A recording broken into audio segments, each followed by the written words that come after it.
So let's just get right into it.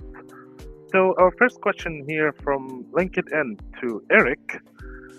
Mr. Eric, is Eric there?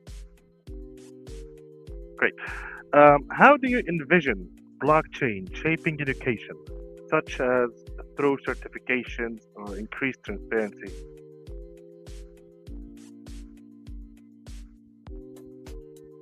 You're muted, Mr. Eric.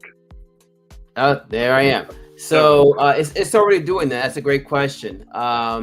In a number of ways, and I'll tell you a quick story. I was brought into a project in Southeast Asia, and it was a company that employed like trades folks and engineers, electricians, and they had a college in the area that was destroyed by, I think it was either a earthquake or a volcano eruption. I forget which one it is, but it was destroyed.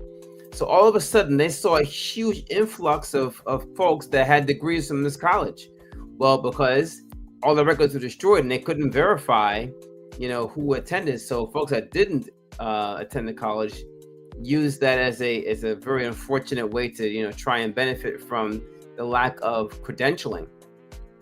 But if we're able to store our certifications and our degrees on a blockchain, no matter what happens to the physicality of the college, the information still exists, is still there in a digital form, in a decentralized manner. So even if the servers are destroyed, right, they still exist. So degrees, certifications are being put on blockchains, they're being put in NFTs. And that also means that if another employer or future employer wants to verify the actual certification, the authenticity of that degree, they don't have to contact anyone. All they have to do is access the blockchain, whichever blockchain that it's using, and verify that it's there because it was put there. It's immutable. It can't be changed, and they can instantly verify the fact that they have this certification or this degree. So it's a very, very powerful way to verify and create authenticity for degrees, certifications. It's being used for property titles and for deeds, right? I mean, Haiti had the earthquake in 2010. There were a flood of people putting in, the fact that they own this house, and sometimes there was 10, 20 folks putting in a request for the same house, but it's because the records were destroyed in the earthquake. But if it was on a blockchain, which is actually also discussed in my book, then no matter if the records office was destroyed, the papers were destroyed, the computers were destroyed, if it's on a decentralized network, no matter what happens, it'll still exist. So that's being done. I think it's a very powerful way to use blockchain technology to improve record keeping and improve authenticity of so much information that would be beneficial to everybody in the world. Well, that is very insightful. Thank you so much, Mr. Eric, for this. Let's move on to our next question from LinkedIn as well, but for Scott. Mr. Scott,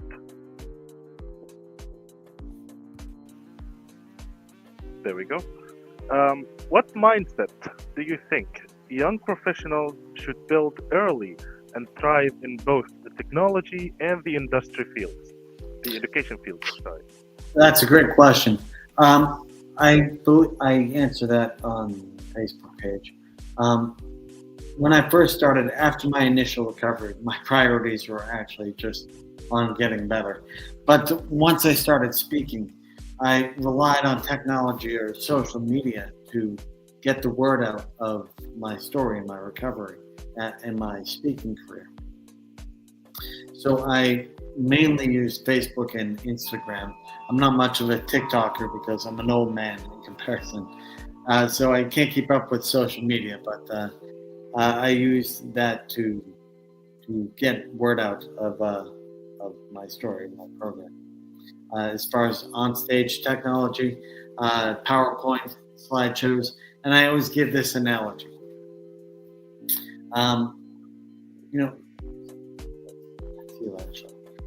So who's your favorite band? I'll say in my case, it's Aerosmith. When, would you rather listen to a CD by Aerosmith, or would you rather, be in person? Would you rather see them live? So I don't use slides or anything like that. I want all the attention on me, which sounds kind of silly, but I want people to focus on me, not slides behind me or anything like that. So that's it in a nutshell. Yeah, that is very good. Thank you so much, Mr. Scott. And another question to you, Scott, but this time from YouTube. Sometimes decision making is very hard, especially under pressure. What can help me to take the right decision in such situation? Well, I thank you very much for that question. I can't speak for any field other than my own, but I've been speaking and sharing my story so often that I often get the same questions. So it's not anything unusual. I mean, I get the same questions. Do I drink anymore? Do I do this? Do I do that? How do I make responsible decisions? I have set answers for all that. So that's it in a nutshell. Yeah, that's amazing. Thank you very much, Mr. Scott. Let's move on to another question, this time for our speaker, Chanel.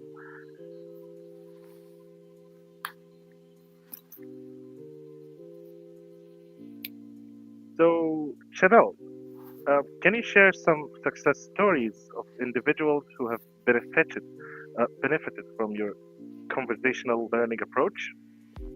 Chanel, can you come on stage?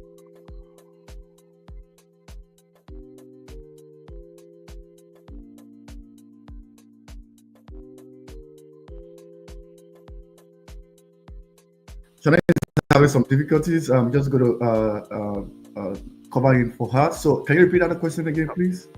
Okay, the question was, can you share some successful stories of individuals who benefited from conversational learning approaches and the conversation? I'll just myself as an example. Over the years, I've been able to develop my ability to have conversation with people, and it has been a huge success. And in form of having a conversation with someone, the person is telling me that I just enjoy talking to you. That gives me a lot of smile, because a few years ago I wasn't that way. So my success story was boiled down to having conversation with people, getting their feedback, and also learning from there. So that has really built my ability to have conversation with people. I could speak with someone for more than 3 hours, 4 hours, and the person isn't going to get bored, because I have so much to say. I have so much to talk about in terms of different facets of life, and that has really helped me. So it's a great success story to me, and it's something that our audience can also build. It didn't just come all of a sudden. It's something I had to build over time, talking with people, interacting with people, learning from there, listening to them, and all of that. And that has really made me to be someone who could have a conversation with someone, not just a boring conversation, but conversation that could speak at every area, every facet of life of that individual. I don't know if that answered the question. Thank you very much, Mr. Sheraton.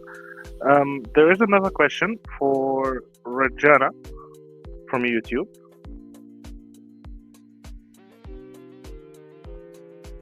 So, Rajana, can you come on stage, please?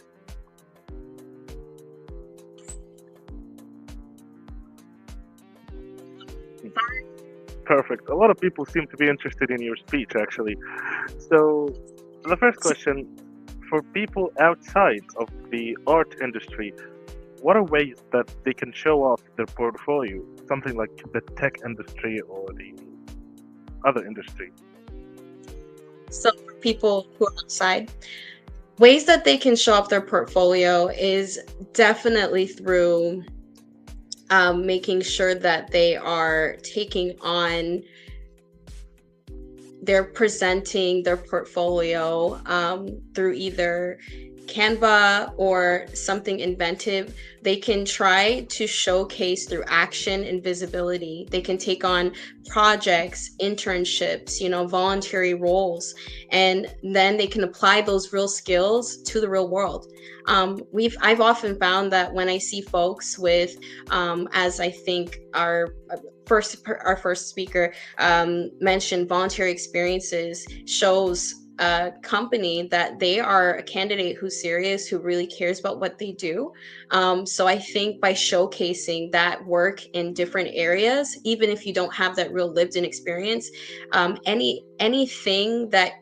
anything that a young professional comes up with that they can think of as contributing to their professional growth can very most likely be shown to a company if they just present it in a certain way. So they have to really show through action, visibility, volunteering, projects, internships. I also think it's very important that they build an online presence. When I was starting out, I had no clue what LinkedIn was, right? So I learned along the way over the past few years, building an audience, networking, just reaching out to mentors and having questions like this and visiting summits and conversations like this will really develop them to be able to put in concrete together a good portfolio in their own adaptable, artistic way, but also for a company to engage with that information.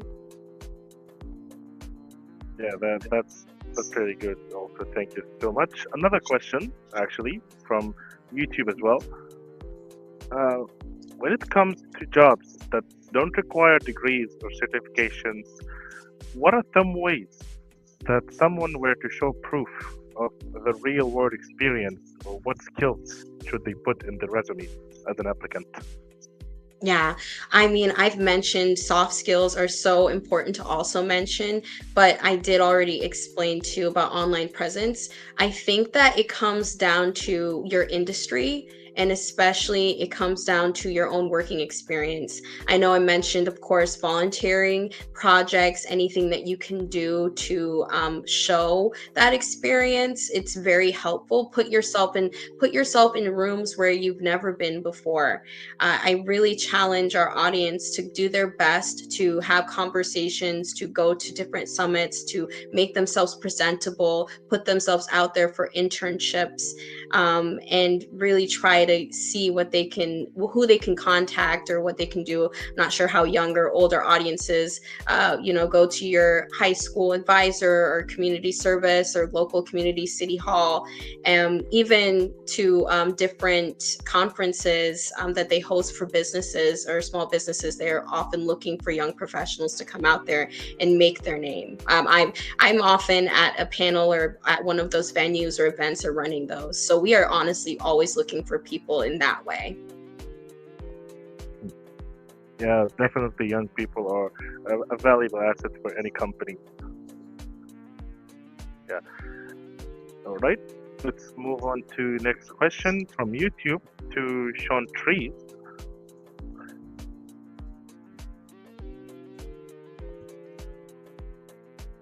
Hello. Hello. So the question is, how can individuals prioritize self-care and develop effective coping mechanisms for managing trauma-related stress? So, could you repeat the question one more time?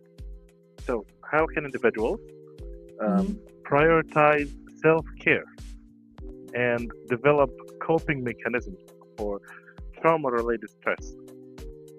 Okay. So, I like to think that when you're trying to establish a healthy self-care routine, especially as it pertains to managing trauma, you have to start with self. Oftentimes that means making difficult decisions, like taking time away from work, or again, establishing those boundaries with your loved ones, your friends, your coworkers, and saying no, so that you can actually start to put those things into practice.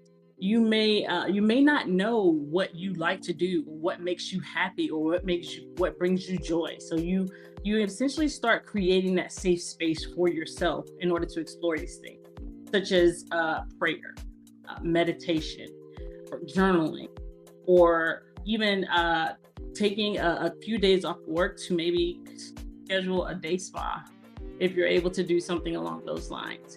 attending church more, or starting with finding a therapist who can actually help you formulate a good care plan for yourself moving forward, and managing those coping and establishing those coping skills.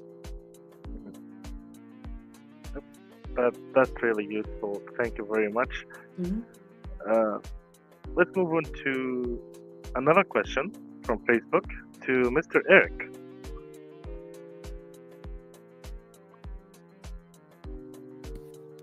Hello again. Mr. Eric, what role do you think cryptocurrencies will play in shaping the future of business and professional development? Well, that's a whole class by itself. Before I answer that, let me say this. I think all of the presenters here were fantastic. I learned a lot from all of them, and I think that the beauty of this conference was that we all came from different perspectives, and I think that the learnings here were very rich and very deep. When it comes to the so thank you all for being excellent, and I'm honored to share the stage with all of you. With regards to the crypto and the blockchain and the impact on businesses, it's profound, because here's the thing. When you look at businesses, right, the key personal interaction all is based on transactions, right? Every business deals with transactions, whether it's a for-profit, non-profit, educational institution, what have you. It's all based on transactions. And blockchain technology and cryptocurrencies are based on creating more efficient, more sustainable, and more authentic transactions, right? So every possible business could have benefit from blockchain technology. And this is the way I describe that. It's by using the internet, the growth of the internet. Internet 1.0 was the internet of information, right? You just read a screen and you use information to do whatever. Internet 2.0 was the internet of communication. That's when social media came into play, and all those other things were kind of, part of our environment. Internet 3.0, which is the current one with blockchain, is the internet of value.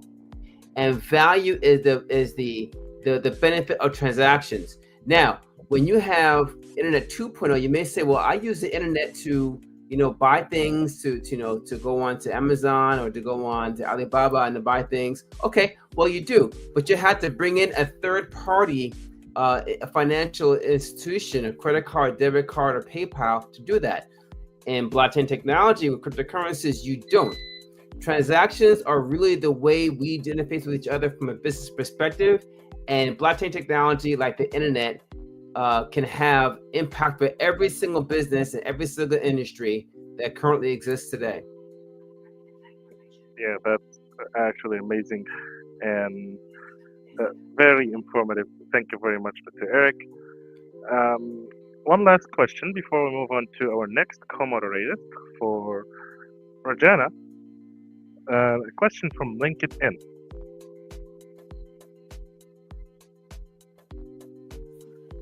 So, Rajana, you mentioned that a degree matters, but not more than talent.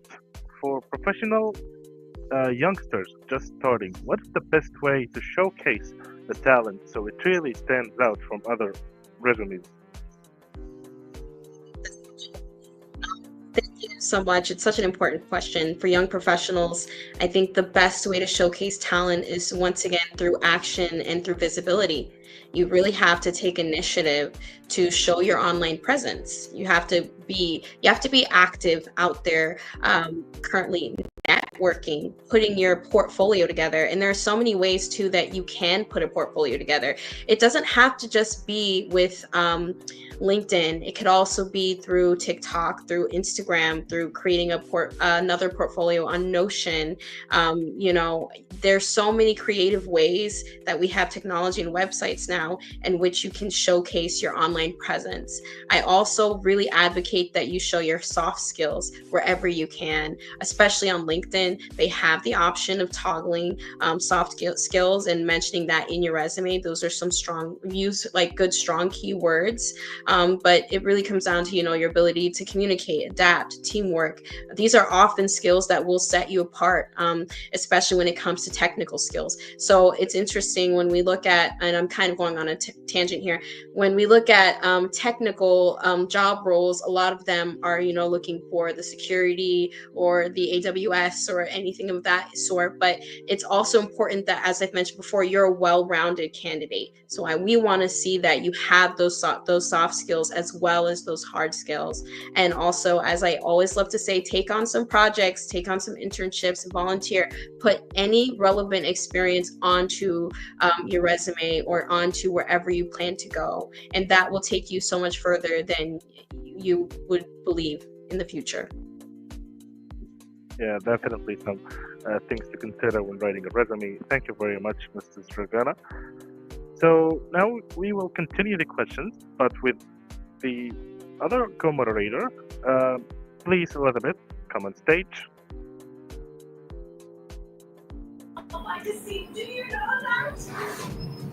Hello, everyone. My name is Wachi Elizabeth. I'm also the co-moderator, standing in with Yousef. Nice to meet you, everyone, and thank you for that great speech. It was so inspiring. So the first question is from Sheikh Hassan. It says it's directed to Mr. Osaritin, and it says, Osaritin, what do you see as the biggest opportunities for human-computer interaction to improve learning and engagement in education?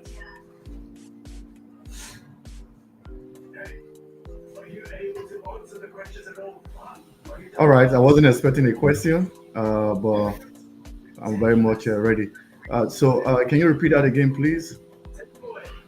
It says, what do you see as the biggest opportunities for human-computer interaction to improve learning and engagement in education? Yeah, human-computer interaction is something that's a bit new to a lot of persons, and there's a lot of opportunities available in that area. And just like what Eric talked about, artificial intelligence. So human-computer interaction have a little bit of that. And if you look at some of the things that we do in learning, especially after the COVID-19, people want to learn in a very swift form. And as a human-computer interaction specialist or someone who is enthusiastic about human-computer interactions, you want to make sure that you want to create an avenue where people who interact with the computer and also have a good relationship with themselves, because that is what human computer interaction is talking about. And we've seen that being implemented in some of the devices that we use, mobile app. You've seen how the UI and the UX is interactive, giving a very wonderful experience for people. So if you bring that into the educational platform, so it therefore means that people will have more exciting opportunity learning. People will have reason to come to class because most of the experience that they are being getting is incredible. Take for instance, if you have the use of take for example, you have the use of virtual reality or even augmented reality in the classroom, where you could actually take classes in a very virtual environment. That is incredible. It's a different dimension of learning. So those are some of the things the human-computer interaction is talking about, and is something that everyone should be ready for. We already seen it in our mobile app, having those interactions, seeing the user interface and all of that. So there's a whole lot of things to benefit in human interaction space. I don't know if that has any question. Thank you so much for thank you so much for answering that question. So moving on, the next question. This is for this is for Kendrick, Miss Candle. I'm sorry if I'm correct. It says managing trauma. The speaker said, it says managing trauma. The speaker said spiritually and attending church as a group really help. Can she explain further? Yes. Okay, so when we talk about spirituality and attending church, we're talking about two interconnected areas of healing. Like for spiritual connection, spirituality, it provides a sense of grounding and meaning because trauma can often make life feel chaotic. So you get that sense of grounding, a sense of peace, hope and comfort. Believing in something greater than yourself can also make those struggles feel more bearable. There's also the ritual and structure that comes with the spiritual connection. Prayer and meditation or scripture reading, they create calming routines that counteract the unpredictability of trauma responses. And I feel like the most important aspect of the spiritual component is that spiritual teachings actually help individuals work through guilt, anger, or resentment that's tied to traumatic experiences, which also leads to forgiveness and release. And when we speak about church as a healing community, we want to talk about the shared experience of being around people with similar values who create a sense of belonging and can also reduce isolation.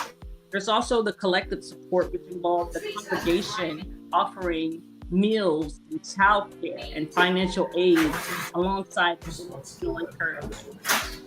Many people also find that church is a safe space for expression, such as worship, music, and testimonies that you can actually give that helps trauma survivors express emotion without being in a difficult setting where they may not otherwise be able to articulate those things. There's also the accountability and encouragement that comes with being in a group setting such as church, and that fosters resilience and through encouragement and prayer circles and community care. So it's like saying that trauma is not just a mental or emotional burden, it also affects the spirit. So when you nurture your faith by staying connected to a supportive faith community, you can rebuild that trust, regain hope, and feel less alone during the healing journey. I hope that answers the question.